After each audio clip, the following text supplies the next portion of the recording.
తెలంగాణలో ఎన్నికల ప్రచారంలో తాము ముందున్నామని బీజేపీ ఎంపీ లక్ష్మణ్ అన్నారు. రేపు తెలంగాణ రాజస్థాన్ అభ్యర్థుల లిస్టు ఫైనల్ చూస్తామని తెలిపారు.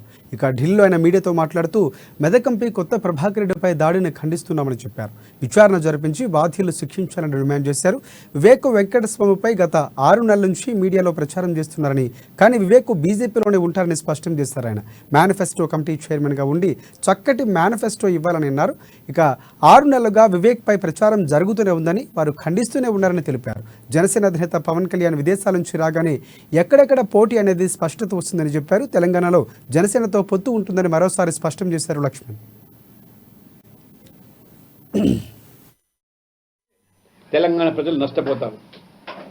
మీరు చూశారు, కాంగ్రెస్ 10 సంవత్సరాల పాలన నుండి ఒకసారి యూపీఏ ఏ రకంగా భ్రష్టు పట్టించారు. 10 సంవత్సరాలు 2004 నుంచి 14 వరకు 12 లక్షల కోట్ల కుంభకోణాలు A to Z.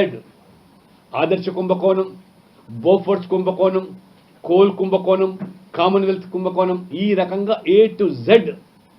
ఆనాడు భూమిని వదలలేదు, ఆకాశాన్ని వదలలేదు, గాలిని వదలలేదు, ఏ రకంగా పాతాళంలో కూడా, సముద్రంలో కూడా మీరు చేసినటువంటి కుంభకోణాలు. అది మర్చిపోతారా తెలంగాణ ప్రజలు?